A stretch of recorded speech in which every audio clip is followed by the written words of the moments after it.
Olá pessoal, tudo bem? Sejam bem-vindos a mais um podcast Bem Direitinho. O podcast onde você aprende bem direitinho sobre os seus direitos, de um jeito fácil e simples e sem deixar o jeito cearense de lado. Hoje falaremos sobre as isenções de imposto de renda e alguns benefícios que as pessoas com deficiências possuem. Não é isso, doutor Messias? Perfeito, doutor Daniel. Prazer em estar com vocês. E hoje nós temos um convidado especial nesse nosso encontro do Bem Direitinho. É o doutor Drácon Tamiarana de Sá Barreto. Seja muito bem-vindo, doutor. É um prazer enorme e uma alegria receber o senhor aqui nesse nosso bate-papo. Doutor Messias, o prazer é meu. Eu fico muito lisonjeado do convite.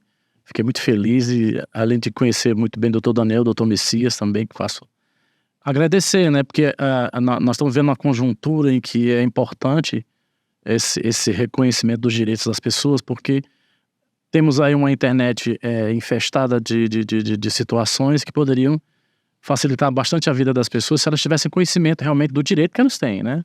Então a gente se dispôs aqui a comparecer aqui ao podcast Bem Direitinho, até o nome é bem bacana, eu gostei do nome, viu? Bem Direitinho. E tentar aqui ajudar da maneira que a gente puder. E essas isenções, doutor Drácon, elas trazem também um certo alívio financeiro, né? Porque na maioria das vezes as pessoas que fazem jus a essa isenção, a esses benefícios fiscais, elas têm ali uma saúde financeira, sobrevive e são escravos de boleto na realidade, né? Então qualquer isenção, qualquer benefício fiscal que ela venha a ter vai trazer uma melhor qualidade de vida para essas famílias, né? Sim, sim. A gente está vendo uma conjuntura que você tem um número muito grande de aposentados ou de pensionistas, né? O Brasil envelheceu, né? Você tem aí uma probabilidade que isso aumente ainda cada vez mais. E, geralmente, nesse período de vida do cidadão, ele já traz algumas doenças, alguns problemas até graves de saúde, e o imposto de renda está ali. Todo mês é retirado da conta dele. Se ele for servidor público, já é direto na fonte, né? Conta no contra-cheque. Quando ele é empregador, quando a INSS também, né? E quando ele é empregado, tem toda aquela situação. Tem os inativos ainda que não tiveram uma situação tão interessante de trabalho, e esses ainda sofrem mais. Mas o que a gente vê muito é o seguinte, vamos lá. A isenção é importantíssima. Por quê? Porque ela dá direito ao trabalhador que está com problema de saúde grave a ter um tratamento mais digno. Porque aquilo ali retorna para o contra-cheque dele. Ou seja, muitas vezes a gente vê muita campanha salarial, as pessoas correndo, querendo um aumento salarial. Toda vez que se aumenta, o imposto de renda leva quase tudo, né? O imposto de renda e a contribuição social. Então a gente tem... O governo dá com a mão e tira com a outra, sempre, né? Então a gente vê isso todos os dias, a gente vê nas categorias, a gente vê isso junto com os militares, com os policiais civis. Então o pessoal reivindica muito, tem um aumento de 10%, 15%. O imposto de renda levou quase tudo, né? Então, doutor Drácon, para que quem está assistindo a gente aí em casa comece a entender se tem direito ou não a essa isenção, ou algum benefício fiscal, eu queria que o senhor dissesse aqui para a gente quais são as pessoas que têm direito, quem é que tem direito, que condição me dá o direito de ter essa isenção. Na verdade, doutor Drácon, expliquei bem direitinho como é que se dá, como é que funciona, né? O acesso, a efetivação desse direito de isenção. Isenção, vamos lá. A lei 7713 de 1988, ela estabelece algumas condições para as isenções quando a pessoa é portador de alguma doença grave. Então ela tem um rol que até hoje foi considerado taxativo pelo próprio STJ. O que é que esse rol de doenças diz? Que você tem um número certo de doenças que você vai ter isenção total do imposto de renda, né? Muitas das vezes essas pessoas estão doentes e nunca foram orientadas no departamento pessoal, dos recursos humanos, onde você trabalha, onde você se aposentou. Quer dizer, é uma coisa que deveria ser básico, mas não é feito. Então o que acontece? A pessoa que teve, por exemplo, algum acidente de serviço, isso é muito comum entre os militares, né? Um acidente de serviço, daí ele vai para a inatividade, às vezes com sequelas gravíssimas, ou sequelas que tornam a vida dele, ele não pode mais exercer nenhum tipo de atividade, e ele não sabe que ele está isento do imposto de renda. Está lá. Ele continua recolhendo o imposto de renda, 27,5% geralmente, né, junto com a contribuição social. Uma coisa aí, em acidente de trabalho, né? Hoje em dia, né, e assim, o nosso público aqui é variado, são militares, são funcionários públicos e também funcionários da iniciativa Também as privada. modéstas profissionais. A minha pergunta é com relação a isso. Se eu tô no trajeto da minha casa para o trabalho, se eu sofro um acidente, esse acidente me deixa incapaz de trabalhar. Esse acidente também pode ser considerado acidente de trabalho e que vai me gerar essa isenção? A seara trabalhista, com relação à CLT, ela é muito restritiva com relação a isso. Então, existem decisões que dizem que em itinere, né? Você está ali, você está amparado pelo contrato de trabalho. É o nosso entendimento. Por quê? Porque o trabalhador, quando ele está se dirigindo ao trabalho, ele está amparado pelo contrato de trabalho, né? Porque tem um período de deslocamento, embora ele não receba para isso. Ele não recebe. Mas o empregador, ele tem obrigações com relação a isso. E essa questão da isenção nem cabe ao empregador em si, você vai acionar o próprio INSS, né? Ou a própria Receita Federal, no caso. Por quê? Porque o acidente de serviço ou também o acidente de... além do acidente de serviço, que a gente considera muito, as doenças profissionais também provocadas pelo ambiente de trabalho, insalubridade e tudo mais, tudo isso são doenças que dão isenção do imposto de renda. Está lá no rol, né? O que você tem que fazer? Você tem que procurar um profissional, tem esse gabarito, e acionar a justiça, né? Agora, o que acontece? Algumas pessoas me perguntam, mas não seria mais fácil eu já ir direto na Receita Federal e pedir essa isenção, ou tentar pelo INSS? Bom, no caso do Estado, né, tentando pela Receita Estadual. O que acontece? Nesses casos, você até consegue a isenção. Você consegue a isenção a partir da data que foi realmente dada a isenção, você para de recolher imposto de renda. Mas o que acontece é que, geralmente, você tem essa doença há mais de 5 anos. Você já convive com aquela doença, ou com um acidente de serviço, ou moléstia grave, há mais de 5 anos. E você entenda que você recolheu, em média, um cálculo grosseiro aqui, em média, uns 80 mil que não deveria recolher. Então, doutor, para ficar bem claro, doutor Daniel, para a gente aqui, e ficar bem direitinho, claro para as pessoas, então, o direito a essa isenção não é do requerimento, mas da efetivação dessa enfermidade. Seria mais ou menos assim? Outro ponto fundamental, esse é fundamental. Porque o que acontece? Algumas decisões dizem, não, mas é do momento em que foi feito o laudo médico diante de uma... A data do diagnóstico, né? O nosso entendimento o entendimento majorante houve o diagnóstico, a partir daí começa a contar a doença. Não é o laudo médico, às vezes demora... A pessoa vai procurar o médico, teve esse diagnóstico, começou um tratamento, o tratamento surtiu algum efeito ou não, aí ela vai procurar o quê? Um laudo médico, geralmente para entrar com a ação, né? Eu conversei com um advogado, ele disse para mim que eu tinha direito, eu tenho que conseguir um laudo médico. Aí o que os juízes fazem? Eles começam a querer dar a decisão a partir do laudo médico, que é um erro grave, e que você consegue reverter na instância superior. Por quê? Porque é a partir do diagnóstico da doença. Comprovado o diagnóstico da doença, ali começa o direito de isenção. Doutor Drácon, para a pessoa oferir esse direito, ele precisa provocar o judiciário ou administrativamente seria possível ele obter esse direito? O senhor esclareceu um pouquinho vamos precisar. antes, mas vamos lá. Administrativamente, ele poderia sim. Você sabe que o requerimento administrativo ele só surte efeito a partir do requerimento. Então, o que acontece? Você entrou em qualquer local com pedido de isenção, a isenção só é válida a partir da data do protocolo daquele requerimento. A partir dali, da decisão, do protocolo, da decisão que é feita. O senhor está dizendo, então, que para receber o retroativo, quer dizer, voltando à data anterior do requerimento, terá que judicializar. Você tem que judicializar. Perfeito. E o juiz vai lá e vai analisar o caso. Ele geralmente não, o correto ele vai condenar a Fazenda Pública 5 anos, que é o que a lei permite, né? A Lei de Execuções contra a Fazenda Pública, que é de 1940, ela só permite até 5 anos retroagir. Desculpe, doutor Daniel, mas só para não perder aqui o linha de raciocínio, eu dar aqui um advogado do diabo, o ente público não poderia alegar que não foi cientificado da enfermidade e, portanto, ele se negar a pagar esse retroativo, doutor?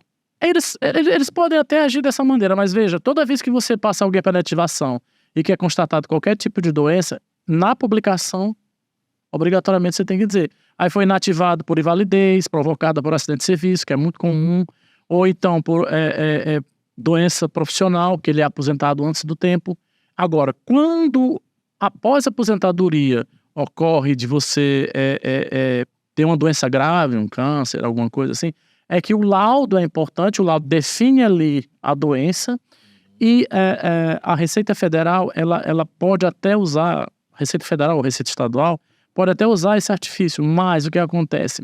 O direito de petição, que está lá no artigo 5º, diz o seguinte, que você não, necessariamente, você não deve recorrer à instância administrativa para poder recorrer à instância judicial. Você está recorrendo à instância judicial porque você crê que a instância judicial é o ponto final onde o seu direito vai começar a valer. Okay. Então, ali, além disso, além dessa sentença garantir, ela vai te dizer, você tem direito a 5 anos de retroagir a 5 anos por conta desses valores que você recolheu indevidamente.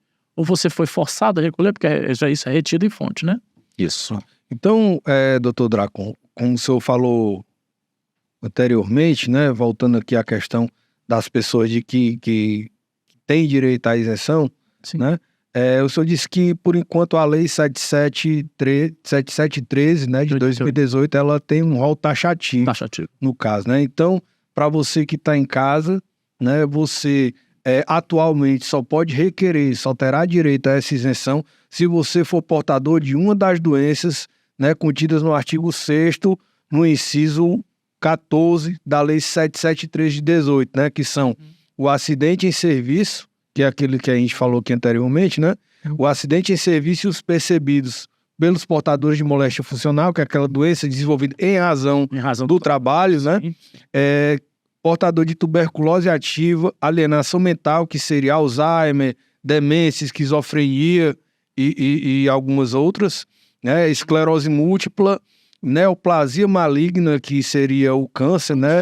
Inclusive, o câncer, inclusive, se você fez um tratamento e ficou curado. Inclusive, nessa condição, você tem direito a essa. É interessante até esclarecer isso aí, porque o câncer é uma doença que tem lá suas especificidades e, para a lei, embora você esteja aparentemente curado, o câncer ele pode retornar. Então, o benefício é para a vida inteira. Depois, essa isenção ela não pode ser cassada. Mesmo que a pessoa tenha, aspas, se curado do câncer. Ela me curei de um câncer, tipo, próstata, mas ele pode surgir depois. Pode surgir em outro local, isso. Tem também a questão da cegueira, né? Que você não necessariamente tem que ser...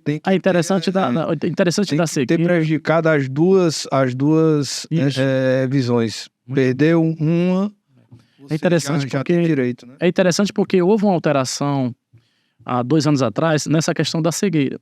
Porque era considerado cegueira somente se você tivesse os 2 olhos comprometidos, né? Mas hoje a visão monocular já te dá o direito, né? Porque a pessoa já tem uma vida um pouco mais complicada e tem que fazer tratamentos e tal. Então é um direito, o trabalhador ele tem esse direito e ele tem que realmente lutar por isso. Perfeito. Doutor, temos também, só para explicar bem direitinho para quem está em casa, o rol de doenças, né? Falamos aqui da cegueira, que pode ser monocular. Temos também a hanseníase, a paralisia irreversível incapacitante, né? O paraplégico, tetraplégico, pessoas amputadas, né? Pessoas com poliomielite, né? Temos também a cardiopatia, né? Cardiopatia grave, que é a doença do coração, doença de Parkinson, espondiloartrose anquilosante, que era uma doença que minha tia teve e que levou a partida dela, né? A nefropatia, né? Que é a doença nos rins, hepatopatia grave também, né? Doença de Piaget, contaminação por radiação, AIDS e fibrose cística, né? Se você é portador de alguma dessas doenças que eu falei aqui, você procure o INSS ou procure um advogado, que você tem direito a isenção de imposto de renda e alguns outros benefícios fiscais que nós vamos comentar no decorrer do nosso podcast. Beleza, agora vamos lá. Doutor, então veja bem, vamos explicar essa situação bem direitinho. Além do imposto de renda, de isenção para este rol pessoas portadoras dessas enfermidades, que me parece um rol fechado, mas quando você fala câncer, aí abre um pouco, porque tem várias espécies de cânceres, não é isso? Doutor, essas pessoas usam efetivamente esse direito ou muita gente passa anos a fio pagando imposto de renda indevidamente, tendo direito a essas isenções? O que ocorre, a gente tem analisado isso e tem visto bastante. Nos últimos anos houve uma crescente com relação a isso, a busca desse direito. Mas geralmente as pessoas estão aí com 10 anos, 5 anos, às vezes mais até, em que está com um problema de saúde, fazendo tratamento, às vezes um tratamento muito delicado e continua descontando imposto de renda, né? Então, hoje ainda há muita dúvida, né? Porque nós estamos vivendo um momento da informação rápida, e é interessante, é bom, mas a informação... Informações superficiais. Exatamente. Parece, né? A informação superficial e rápida, ela é bom para quem já tem conhecimento da área. Mas o pessoal comum, uma pessoa que trabalhou a vida inteira, cansado e tal, se ele não tiver o auxílio de uma pessoa mais jovem e tal, por isso que é interessante a gente usar esse canal, porque muitas pessoas vão ter acesso. Então, quando elas têm acesso a isso, elas passam essas informações para as pessoas que realmente são necessitadas disso, né? A informação está na palma da mão hoje, na realidade, né, doutor Drago? Maravilha, Você pode acordar, né? você acorda 5 horas para ir para o trabalho, está ali no ponto do ônibus, com o celular na mão e pode estar nos assistindo e aprendendo bem direitinho sobre o seu direito à isenção, né? Perfeito. Doutor, vamos falar de outras isenções, que me parece também que há um rol mais amplo, né, de isenções também, porque a gente não quer que se restringir a questão do imposto de renda. Sim. Quais outros direitos portadores de doenças incapacitantes teriam direito, doutor Dracon? Bom, com relação aos portadores de doença incapacitantes, os aposentados, os inativos do INSS, existe houve uma alteração constitucional na última reforma, mas essa alteração ainda não foi analisada com relação a esse direito, ou seja, continua valendo o direito do aposentado do INSS requerer a sua isenção total da contribuição para o INSS. É um direito que esse é mais complicado, porque a grande maioria não sabe. As pessoas não sabem. E o servidor público tem direito, mas nós temos uma deficiência legislativa no estado do Ceará que ainda não se analisou essa questão ainda em nível de legislação. Mas é um direito de todo trabalhador, tanto da iniciativa privada como da iniciativa pública, essa isenção a partir da aposentadoria por invalidez. Ao inválido é garantido constitucionalmente o direito a não contribuir mais com o sistema, porque ele é inválido. Perfeito. Ele necessita do sistema, ele não pode mais realimentar o sistema. E o senhor está dizendo que poucas pessoas efetivamente têm acesso a essas prerrogativas, a esse direito, é isso que o senhor está dizendo? Eu tenho entrado com algumas ações, inclusive até alguns juízes já julgaram de forma muito estranha, que a gente tem que recorrer para que seja revisto tudo. O senhor falou aí você tem ideia como da lacuna legal, né? Mas e qual é o aposentamento do judiciário cearense nesse caso aí, doutor? Esse é o ponto. O judiciário cearense continua entendendo que não há legislação do estado do Ceará, então eles não vão poder resolver isso. Eles se furtam a resolver. Aí o que a gente tem que fazer? A gente tem que jogar para uma instância superior. Porque se há essa lacuna legal, todos nós sabemos que a Constituição foi feita para isso, ela preenche essa lacuna. O que ela diz? O que a Constituição diz muito claramente? Se não há legislação sobre o assunto, dá-se o direito geral ao necessitado daquele direito. No caso, se não tem uma lei no âmbito do estado do Ceará, aplicaria uma lei 1112. Por exemplo, 8.112. E a 8.112 ela é muito específica com relação a isso, ela dá direitos, inclusive. Por quê? Porque o que a gente busca, a legislação ela tem que buscar um equilíbrio, né? A gente aprende isso na faculdade de Direito, mas parece que o tempo muda um pouco a cabeça da gente. A legislação ela tem uma lógica, ela tem um equilíbrio. Quando ela desequilibra para um lado, você começa a ter injustiças, né? Você começa a ter problemas muito sérios. E graças a Deus nosso estado é um estado de direito, né? Eu digo nosso estado, nosso país, né? Então o que se busca aí nessa eterna luta da jurisprudência, os advogados aí lutando muito para alterar algumas coisas, é restabelecer o equilíbrio da justiça. Perfeito. Muito bem. Porque, na verdade, doutor Dracon, eu não sou de opinião de que quem torna o direito dinâmico não é o juiz, nem o promotor, é o advogado que ousa, né, pedir, propor, criar novas teses e por aí vai. Doutor, o senhor explicou muito bem direitinho a questão do imposto de renda e também a questão da previdenciária. Há outros benefícios ainda para pessoas que tenham problema de saúde? Sim, existem inúmeros benefícios, inclusive na área administrativa mesmo. Por exemplo, ultimamente eu tenho visto muitas mães me procurando que têm filhos autistas, né? No espectro. Né? No espectro, inclusive eu tenho um filho também, assim, graças a Deus, amo muito. E me procuram muito para explicações sobre isso. Você tem todo o direito. Agora existe uma questão burocrática que é importante. Você tem que procurar o quê? Um bom despachante. Você tem que procurar o Detran. Você vai conseguir isenções com relação a IPVA. Você vai conseguir isenção com relação a IPI, ICMS, que é importante, né? Na aquisição de veículos automotores. Aquisição de veículos. Eu acredito, doutor Draco, que algumas pessoas tenham acesso a esse tipo de informação, saibam, se enquadrem nessa questão do direito a essas isenções, mas elas esbarram na burocracia, né? Porque desistir. Agora eu vou parafrasear um narrador esportivo que nós temos aqui no Ceará, é desencorajador você pleitear algum desses benefícios, alguma dessas isenções administrativas na esfera administrativa. Perfeito.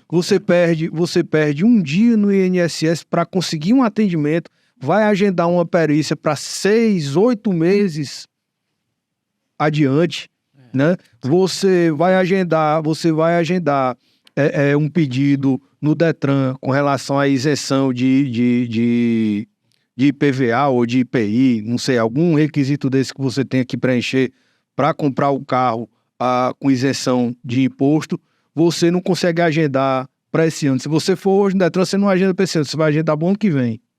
Né? Então, assim, se o Estado também não olhar com bons olhos para essas pessoas que se encontram vulneráveis, né? Porque na maioria das vezes essas pessoas estão em situação de vulnerabilidade, né? Eu acho que a coisa não vai andar. Nunca. Doutor Draco, eu posso supor que a partir dos seus esclarecimentos, aqui já postos, que há um nicho jurídico para advogados interessados em atuar nessa área, especificamente sobre essas isenções? Isso é bem lembrado, isso é importantíssimo, né? É um nicho que já está bem até divulgado, tem advogados atuando na área, muito importante isso. E também é interessante, voltando ao caso do doutor Daniel, com relação a esse nicho, nós às vezes nos deparamos com situações de por que no Brasil se judicializa tanto? A resposta é sempre essa que você deu. É porque a burocracia estatal... Burocracia. Eu costumo chamar de burocracia. Essa questão administrativa do Estado, ela tira direitos, ela só nega direitos do cidadão. Então, o que eu aconselho? Procure um bom advogado, mesmo que você não vá fazer isso administrativamente, faça judicialmente. É interessante você judicializar, porque na hora que você tem uma sentença na mão, você vai em qualquer secretaria dessa, você resolve tudo. Porque o que o juiz está ordenando, ele vai intimar o Estado vai cumprir. Se você tem direito a isenções para adquirir um automóvel por questões de saúde e segurança da pessoa, nada mais justo que uma sentença judicial para te amparar. E também tem as isenções com relação ao IPTU, tem pessoas doentes, aposentadas, que têm direito à isenção de IPTU, não sabem. Às vezes vão buscar essas informações na mão das prefeituras, tem uma dificuldade muito grande para levar a documentação, aí a prefeitura te dá um ano de isenção, depois ela tira a isenção. Não, houve uma valorização do imóvel, ela vai lá e tira. Não existe isso, a isenção, por isso que a isenção judicial ela é mais importante, porque na hora que o juiz determina essa isenção, não tem mais como tirar a isenção. Então, doutor Draco, só para a gente explicar aqui bem direitinho para quem está nos assistindo, quem tem doenças graves, as que estão elencadas aqui na Lei 7718, né? Podem também ter direito a essa isenção de IPTU. Sim. Porque nós vemos aí, pelo menos particularmente no início do ano, final do ano, início do ano, né? Que é quando começa a chegar o boleto do IPTU, aquelas campanhas de isenção, mas só se fala em isenção para as pessoas cadastradas no CadÚnico, como aquelas chamadas baixa renda, né? Então, também quem é aposentado, sim, né, por invalidez, também tem direito a essa isenção de IPTU. Você só tem que observar que cada prefeitura, principalmente a prefeitura de Fortaleza, tem uma legislação própria com relação a isenções por conta do valor e metragem do imóvel, certo? Mas isso não quer dizer que seja somente isso. O que é que acontece? Eu peguei um caso interessante em que uma pessoa conseguiu administrativamente a isenção. No outro ano, passou a estação do metrô próximo. Eles foram lá e valorizaram 10 vezes o valor do imóvel. Eles valorizaram sem ninguém saber que tipo de cálculo é feito. Caçaram essa. Aí tiraram a isenção e a gente tem que entrar na justiça para que essa isenção seja mantida. Porque a situação da saúde da pessoa permanece a mesma, a idade piorou, ele ficou mais velho, o imóvel permanece o mesmo, né? O imóvel não teve alteração no imóvel, o imóvel antigo e tudo mais. Então são coisas que a gente lida com essa burocracia, como você bem lembrou aí, em que o Estado, ele parece-me que o Estado, para se autopromover, ele faz campanha de isenção, de promoção, mas é aquilo muito frágil. Atinge uma parcela muito baixa daquelas pessoas que têm direito realmente a essa isenção. Agora, por que é interessante a gente pensar em isenção? Porque todos nós pagamos muito imposto. O Estado brasileiro é um dos estados que mais arrecada. Carga tributária é altíssima. Das maiores do mundo. Mas se eu sou a pessoa que paga o imposto e estou achando interessante que tem isenção, é porque eu sei que esse imposto tem que ser usado para as pessoas que necessitam. Então, se essa pessoa tem direito à isenção, é uma necessidade dela. Ela precisa daquela isenção. É diferente quando você tem uma saúde boa, você tem um bom local de trabalho, que você não tem nenhum tipo de salubridade, e você tem uma vida tranquila, e você se aposenta bem, não precisa de isenção. Agora, tem pessoas que não. A grande maioria das pessoas que a gente vê que chega aos seus 65 anos, 70 anos, está realmente com problemas de saúde gravíssimos, provocados pelo ambiente de trabalho. Doutor Draco, eu posso viajar aqui na seguinte situação. O senhor falou da isenção do imposto de renda, da isenção da contribuição previdenciária, da isenção na aquisição de alguns benefícios na aquisição de veículos automotores. Isso pode se estender também à aquisição de imóveis ou até de bens que guarnecem o imóvel, como, por exemplo, geladeiras, fogões. É possível se estender a essas situações, doutor Draco? Essa é muito específico, né? Eu entendo que sim, mas é aquela coisa, cada caso você vai ter que analisar a situação da pessoa, eu digo paciente, né, do indivíduo, e o que ele necessita, e se ele está enquadrado naquela questão do CAD único, né? Porque, por exemplo, hoje você tem o governo tem um projeto que é interessante, eu acho muito interessante, que é a Minha Casa Minha Vida. Realmente é muito bom. Se você for levar em consideração que você pode retirar a maioria das pessoas que não têm uma residência. Mas aí não basta só isso. Aí eu acho que cabe na questão de idade e saúde, você ter o direito ao quê? A ter geladeira, fogão, você ter um local próprio para viver. Cabe analisar isso com muito calma. Cada caso é um caso, mas a lei prevê essas questões. Se nós, advogados, cabe a nós esse dever de abrir, de instigar, né, o judiciário com essas demandas, né? O poder judiciário, ele é maravilhoso com relação a isso. Ele responde bem. Eu não tenho críticas ao poder judiciário. Eu acho que os juízes de primeira instância no Brasil são um dos melhores. O Brasil, a primeira instância, ela vive sufocado por muitas ações porque o Estado, ele se furta a obrigação legal dele de prestar serviço à sociedade. Agora, os juízes são muito bons. Da segunda instância para lá é que existe todo um trabalho que é mais político, que né, é menos, eu acredito que seja menos técnico, né, mais político, mas também não cabe aqui a crítica. O que eu entendo é, o judiciário, ele funciona bem, o Ministério Público funciona bem, graças ao trabalho que impulsiona tudo, que é o do advogado.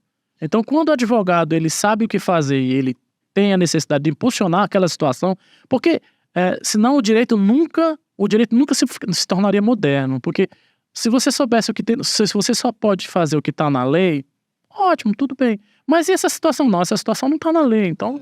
Mas se você não trabalhar aquilo para comprovar que aquela situação, embora aparentemente não esteja na lei, ela está totalmente albergada pela lei.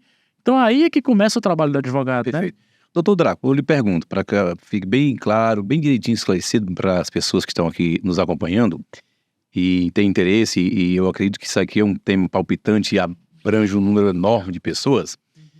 Quais seriam os documentos necessários para alguém pleitear esses benefícios que o senhor fez referência há pouco tempo?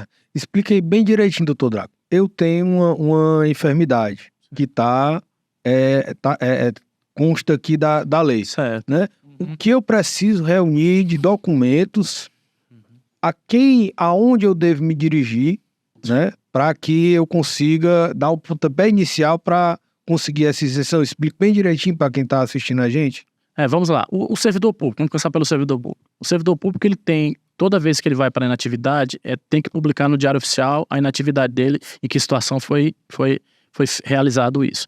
Esse é o primeiro ponto. A comprovação, através de Diário Oficial, uma cópia de Diário Oficial, da inatividade. Segundo ponto, laudo médico da doença que a pessoa é portadora, desde o princípio.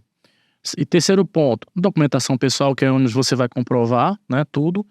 E, além disso, se você está pleiteando a isenção do imposto de renda, você tem que ter pelo menos aí 5 declarações do imposto de rendas anteriores, que é que você vai tentar reaver esses valores, né, através dos retroativos que você vai pleitear. Então, e outra coisa, eu sempre peço, eu acho interessante isso, porque os juízes pedem, depois você acaba tendo que juntar os contra-cheques do período. Por quê? Porque aí o juiz gosta de ver se realmente houve esse recolhimento, se a pessoa não se tornou isenta por um tempo, se não houve, porque às vezes há um afastamento, um contrato de trabalho é suspenso, aí não tem. Então o juiz gosta de ver isso, é interessante. E você, é um documento simples, você no instante você vai juntar o processo.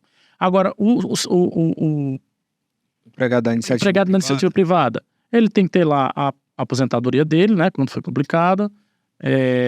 Se ele recebe pelo INSS lá, ele tem como, junto ao INSS ele tem como pegar as certidões de recolhimento, tudo direitinho, contra-cheque se ele recebeu, o extrato bancário, que ele recebe a transferência, atestado médico, tudo direitinho, e isso, a partir daí, você vai ajuizar uma demanda judicial em relação, nos servidores em relação à fazenda pública. A iniciativa privada é a Justiça Federal, porque é a Receita Federal, mas em ambos os casos é muito rápida a suspensão do recolhimento. O retroativo demora um pouquinho mais, você tem que transitar julgado a decisão, e aí você vai entrar com um pedido de execução, aquela coisa toda que a gente sabe que demora. Administrativamente, o senhor já viu o caso de administrativamente a Fazenda Estadual ou a Fazenda Nacional fazerem esse reembolso? Não. Do retroativo? Não, porque tem impedimento legal, né? Eles têm lei, tem lei na Fazenda Pública e Fazenda Federal que proíbe o pagamento, né, o retroativo diretamente em conta ou em precatórios, só por demanda judicial. Isso é em virtude, talvez, da indisponibilidade dos bens públicos, né, que o administrador não poderia fazê-lo, né? E aí a grande relevância de você procurar um advogado que entenda, ser diligente para judicializar essa questão. Exatamente. Até porque se tivesse essa possibilidade, você veja assim, em alguns casos, às vezes até você pode fazer um acordo judicial, um acordo administrativo, em que o Estado vê que o direito, que assiste direito, né, àquela parte, mas ele não pode fazer um acordo. Então ele acaba tendo que, ele negando, e na demanda judicial ele vai contestar, ele vai recorrer, porque ele não tem a questão da indisponibilidade de bens públicos, né? Então, doutor Draco, no seu rol de demandas dessa natureza, quais os casos mais comuns? Seria imposto de renda, seria aquisição de veículos, seria não contribuição previdenciária? Qual é no rol do seu escritório especificamente, o que mais? No nosso caso do escritório, a gente tem conseguido muito imposto de renda, porque é bem mais rápido, a pessoa já consegue suspender. Às vezes tem recolhimento de R$1.000 imposto de renda, às vezes tem recolhimento maior ainda. Então aquilo lá para o indivíduo que está pleiteando isso, doente e tal, ele já sabe que aquilo lá vai retornar para ele já fica mais tranquilo e é um acréscimo muito grande na folha de pagamento dele. Plano de saúde. Ele pode, né? Ele pode pagar mais isso para comprar medicação. Muitos casos até sobra um dinheiro para pagar um cuidador, melhorar a qualidade de vida. Né? Imagina você ter por exemplo, você tem uma avó, uma pessoa que está, né, fazendo hemodiálise, aí você tem que, né, transportá-la, buscar, tem toda a medicação. E às vezes o plano de saúde, por conta da necessidade dessa pessoa, não consegue atender. Sim. Aí você, quer dizer, um imposto desse que retorna Doutor Draco, para dar uma aliviada aqui no nosso tema, Draco Tamiarana de Sá Barreto. De onde vem esse nome tão pomposo que eu digo para as pessoas que eu não precisaria trabalhar muito se eu tivesse um nome desse, não? É engraçado, né? Na verdade é Draco dos Santos ainda. Tem dos Santos ainda. Não tem essa minha mãe, né? Zomba de cima, né? Assim, é porque é uma família muito antiga, né? Então, meu pai, ele foi querendo conservar os sobrenomes da família, né? Porque, na verdade, era para me chamar só Santos e Barreto, né? Mas aí ele colocou Tamiarana, que é da mãe dele, que é uma família que... Uma família inventada, um nome inventado, que é pequeno. Não tem procedência indígena, os Tamiaranas? Não, na verdade, o que eu sei. Eu vou reproduzir aqui o que eu sei. Não sei se isso... Eu tô sendo fidedigno no que me falaram. Meu avô que falava isso, mas meu avô ele gostava muito de brincar e tirava muita piada. Não sei se é verdade, não. Ele disse que a minha avó contava isso, ficava muita raiva. A minha avó, o pai dela e o irmão e o tio dela brigaram por questões de latifundiárias, essa coisa toda de interior, de pedaço de terreno e tal. Brigaram feio e eles resolveram nunca mais se falar. Então se afastaram um do outro e tal. E um irmão com raiva disse, ó, eles eram Alencar, né? Que eu sou família, minha família é Alencar, né? Aí brigaram e disseram assim, ó, a partir de hoje eu vou usar outro nome porque eu não quero nem ter o mesmo nome que você. Só que se achava que era uma brincadeira, né? Que era um momento de... Ele foi lá no cartório e registrou Tamiarana como nome dele. Mas por que Tamiarana?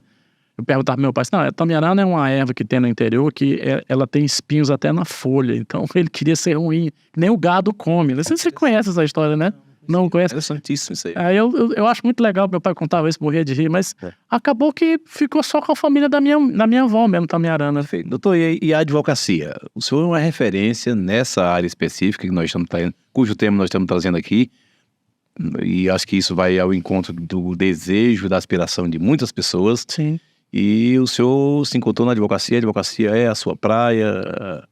Na verdade, o direito, né? O direito de maneira geral. Eu, na verdade, quando eu entrei na faculdade, eu fiz matemática. Eu estudei em São Paulo, né? Fiz matemática na PUC, me apaixonei por matemática. Mas quando eu saí da faculdade, a questão da faculdade era muito interessante, mas o dia a dia e o trabalho já era uma coisa para pesquisador. A gente não tinha como fazer pesquisa. E você acabava como professor, e naquela época, na década de 80, você ser professor de estado era muito complicado. Era muito estranho, a coisa era muita greve, muita coisa, não era no que eu queria. Daí, continuei estudando, tal, fiz 3 semestres de engenharia e não sabia o que fazer. Uma amiga disse, eu lembro como se fosse, chama Luciana, uma amiga muito bacana, que muitos anos eu não vejo. Ela falou assim, vou fazer tua inscrição no vestibular para direito, que tu tem cara de advogado. Eu não acredito, eu não vou não. Eu nem gosto de direito, não gosto de ler tanto assim, né? Eu sei que eu... Não tinha nada a ver, né? Aí ela pegou e fez minha inscrição. Eu digo, eu vou fazer o vestibular porque, pô, é sacanagem. A pessoa foi lá, fez tua inscrição, pagou tua inscrição e você nem comparecer. Passei, fui nas primeiras aulas para ver como é que era. Daí me apaixonei pelo direito. Principalmente direito penal, que na época eu tinha... A gente tinha ainda um STF muito vibrante nas questões penais, a gente ficava acompanhando decisão. Então era muito interessante mesmo. Daí nunca mais larguei e a advocacia é a minha vida. Muito bem. E essa área especificamente que o senhor atua, doutor, nessa questão dos direitos que o Estado faz questão de negar, ou quando não nega, dificulta né, que a pessoa se efetive, haja vista a documentação que, como o doutor Daniel falou há pouco tempo, você, para ter uma certidão ou um documento numa repartição pública que você tem a vinculação, é um sofrimento atroz. E me parece que essa sua atuação nessas áreas específicas tem um alcance social enorme, né, doutor? Sim, tem. A gente, eu não sei, eu acho que o verdadeiro advogado, aquele que ama o direito, ele visa muito o retorno financeiro, evidentemente, que é uma profissão, que você tem que ter um retorno, mas ele visa muito transformar a sociedade que ele vive, de alguma maneira. Você não consegue mudar o mundo se você não consegue mudar o seu próprio mundo, né? Então, você vê pessoas sofrendo, que bate a sua porta, chorando porque estão passando necessidade, porque o salário não consegue atingir a vida deles, e os bancos avidamente comem tudo, né? Que é uma coisa que precisa ser trabalhada, ser repensada no Brasil. Aí quando você vê que você consegue transformar a vida daquela pessoa, você diz, olha, eu consegui... Transformar aquela vida, melhorar aquela vida daquela família, né?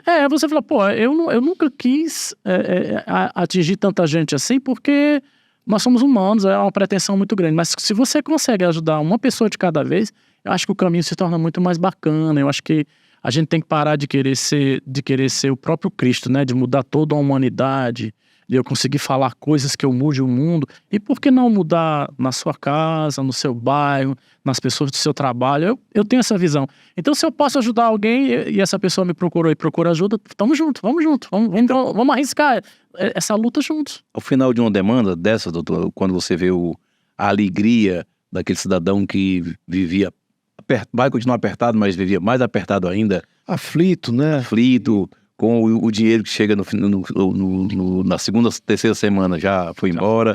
E aí você acresce aí R$1.000, R$1.500, que é o desconto do imposto de renda, especificamente na vida dessa pessoa, há uma mudança considerável. E também, naturalmente, os seus honorários, Até que o senhor não acocha, porque, em que aspecto? Porque a pessoa tem, inclusive, lastro financeiro para Muito pequeno, né? Até porque, doutor, honrar até com seus honorários, né? porque eu entendo que esse alívio financeiro, né, vai influenciar diretamente na enfermidade da pessoa. Porque se eu estou preocupado ali, eu estou tenso, eu tenho que comprar um remédio e não saiu nada no meu contra-cheque, eu não tenho dinheiro para comprar esse remédio, ele vai ficar tenso, aquilo ali vai afetar o estado de saúde dele. Então, se ele tem aquela certeza de que esse final do mês eu vou conseguir comprar meu remédio, eu vou conseguir pagar meu plano de saúde tranquilamente, isso vai melhorar a qualidade de vida dele e, por consequência, vai melhorar o quadro de saúde, né? Sim, a saúde da pessoa é o estresse que você vive, né? Isso, É o o resultado. estresse. Doutor, embora a gente tenha escolhido bem direitinho esse tema, e parece uma coisa mais de uma cearensidade, mas vai muito além disso. Eu acredito que o alcance desse nosso projeto aqui vai além das fronteiras cearenses. Então, pessoas que naturalmente essa realidade não se restringe ao Ceará, pessoas que queiram de outros estados procurar o seu trabalho, procurar essa demanda, pode ficar à vontade, o senhor pode atende sem nenhum problema, sem nenhuma restrição, né? Sem nenhuma restrição. Hoje a gente usa muitos meios eletrônicos, né? A pessoa manda uma mensagem para você pelo WhatsApp, você manda uma lista de documentos, manda procuração, contrato, a pessoa vai assinar e mandar para você de volta. Você pode entrar no tribunal que a pessoa esteja vinculada e ali você... Qual é o seu Instagram, doutor Draco? Para quem tá em casa, poder lhe mandar uma mensagem. É Dr. Draco Barreto. Instagram. No final do depois eu tenho que podcast, a gente vai colocar aqui na descrição do vídeo as mídias sociais e o contato do Dr. Draco para quem tiver interesse, né, em aprender bem direitinho o que ele explicou aqui, né? Sim. É só entrar em contato com ele. A gente vai deixar o link aqui na descrição do vídeo no final do podcast. Muito bem. Doutor Draco. Sim. A gente abordou aqui um tema, como eu já falei, que é de uma relevância enorme e de um alcance imenso. Eu acho que aqui tem como eu já falei, o senhor também confirmou, que tem uma repercussão social profunda, né? Porque nós vivemos uma sociedade injusta e naturalmente desigual. Essa desigualdade gera conflitos e nós, advogados, vivemos desse conflito, do apaziguamento, da tentativa de apaziguamento desse conflito. Os conflitos aqui que eu me refiro é a questão do cidadão contra o ente estatal, que deveria ser um fomentador de igualdade, de oportunidades. Infelizmente, torna-se mais uma fonte de transtorno, de obstáculo para o cidadão viver uma vida digna, depois de anos e anos de trabalho, mais ou menos assim, né? Eu vou até dar uma analisada mais profunda sobre esse ponto, porque o que acontece com a gente nós queremos o equilíbrio, mas nós temos que processar o Estado quase que sempre, né? Porque o Estado é um ente criado para que seja protegido todos os indivíduos, né? Evidentemente que nós não poderíamos ser ingênuos e achar que os indivíduos são iguais, que os direitos são iguais. Não é assim que funciona. Agora, as desigualdades têm que ser analisadas num ponto em que não haja injustiça. Então, as pessoas acham que injustiças sociais são o quê? Meus direitos, minhas obrigações. Então, as injustiças sociais são muito provocadas por uma carga tributária pesada. Porque, veja, se você está numa camada mais elevada da sociedade em que você tem patrimônio, a carga tributária é pesada, é bem pesada também. Mas você tem como transformar o seu patrimônio em algo lucrativo o suficiente para você conseguir arcar com a carga tributária. Quando você afeta você diretamente no seu dia a dia. Como afetaria quanto afeta uma família de classe média. Porque a gente se depara com uma coisa que é importante sempre ressaltar. o trabalhador, a verba dele é de natureza alimentar, ou seja, ele usa para alimento próprio da sua família. Então aquilo é extremamente restritivo. Então, quando você consegue reduzir aquela carga tributária para a pessoa, é importantíssimo. E outra coisa que os advogados, todos nós advogados, precisamos bater muito, é tentar estancar essa corrida que existe no Brasil nos últimos 40, 50 anos, de aumentar a carga tributária para qualquer coisa. Vamos fazer um metrô de superfície rápido, um trem-bala. Vamos criar uma entidade, vamos criar um imposto próprio. Por quê? Por que é necessário isso? Será que a iniciativa privada não pode fazer isso e tirar lucro com isso? Porque se eu quiser pegar o metrô do trem rápido, eu vou pagar o mesmo cartãozinho para você que é Estado como para o privado. Se eu pagar para o privado, ele vai pagar imposto para o Estado não vai ter que despender dinheiro e o resto é lucro dele. Perfeito. Você entendeu? São coisas que a gente tem que começar a mudar a nossa mentalidade. Isso é importante no nosso direito, por quê? Porque você vai ver que a maioria das questões de desequilíbrio social vem dessa questão tributária, previdenciária, né? Vem da questão da falta de retorno do imposto em que todos os trabalhadores pagam. Desde o mais humilde ao mais... Eu entendo da seguinte forma, não sei se vocês vão concordar comigo aqui, mas uma família assalariada hoje é como se fosse uma empresa que tem o capital de giro. Ela tem ali, ele recebe o dinheiro no final do mês e aquilo ali é o capital de giro que ele tem para girar ali a família dele 30 dias. Então, se há um aumento de imposto, logicamente que ele vai ter que pagar, mas ele vai ter que tirar, até porque sem ter um incremento de renda, ele vai ter que tirar o pagamento daquele imposto ali de algum lugar. De algum meio, né? Vai ser um lazer, uma pizza a menos que ele vai levar os filhos dele para comer, né? Vai ser uma escolinha de futebol que ele vai deixar de pagar para o filho, um curso de inglês, né? Ou para quem tem uma renda menor, vai ser passagem de ônibus, um Uber que ele vai deixar de pegar. Ele vai ter que caminhar para o trabalho. Vai ter que isso, entendeu? Então, Muito bem. Essa carga tributária excessiva afeta diretamente a renda das famílias mais pobres, né? De uma maneira geral, né? Agora, da maneira individualizada, a gente tenta trabalhar com as isenções exatamente por isso, para tirar daquelas famílias que mais necessitam, por questões de saúde, né? De idade, de saúde, você retira deles essa carga tão pesada, porque o imposto de renda é um dos impostos mais caros do mundo, é o nosso, né? Doutor Dracon, voltando ao nosso tema, que são as isenções para pessoas com doenças incapacitantes, nós falamos do imposto de renda, falamos das contribuições previdenciárias, falamos da aquisição de veículos com isenção de IPI, benefícios fiscais. Benefícios fiscais em geral. E como é que ficaria a questão, doutor, se o senhor também trabalha com isso, a questão das revisões de benefícios previdenciários? Digo isso porque as pessoas passam anos a fio, décadas, contribuindo com uma alíquota no nível alto, quando se aposentam, vem lá para baixo. Isso também é a sua área de atuação? Isso também lhe apetece, também lhe atrai esse tipo de demanda? No escritório nós trabalhamos com isso também, meus sócios também trabalham nessa área, é mais específico, mas a gente percebe que é uma tarefa importantíssima restabelecer um direito que vem sendo ultrajado ano a ano. Tá? Porque, como o doutor relembrou bem, você ao se aposentar, você se aposenta com um valor, né, que é uma renda per capita que você tem, que é aquela questão como se fosse uma pessoa jurídica, é a renda que você tem. Com o passar do tempo, os índices vão sendo reduzidos gradativamente, porque eles são baseados muito em índices de inflação, né? E a própria questão da anualidade de aumentos também já provoca essa discrepância, porque você demora um ano para ter um aumento salarial, no caso do aposentado principalmente. Mas você demora um mês ou dois para ter vários aumentos de gasolina. E às vezes não é nem aumento salarial, é reposição. Né? Porque a inflação já comeu. Então é uma área também de importantíssima a atuação do escritório, nós todos visamos. E a gente trabalha ainda com gente mais humilde ainda, porque geralmente o pessoal dessa categoria são pessoas muito mais sofridas, são pessoas que ainda nem conseguiram o seu direito à aposentadoria, estão esperando esse benefício às vezes por anos e anos e anos, né? Acreditando às vezes até em favor político de um ou de outro, quando tem que procurar um advogado que esteja nessa seara, que atue firmemente na área e realmente buscar o direito.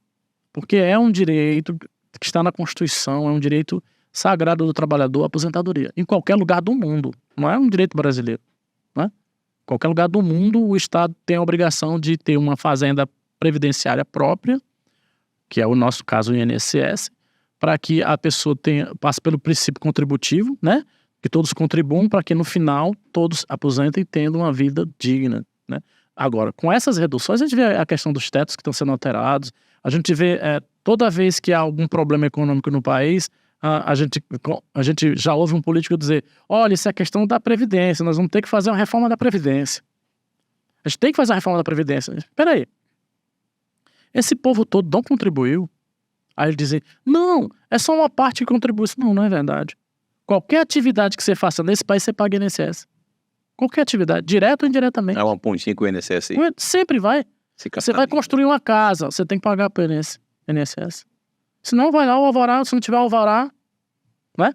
Tudo que você vai fazer na atividade do trabalhador, ele está pagando o INSS. Até os trabalhadores rurais que dizem que não contribuem, é uma contribuiçãozinha mínima ali na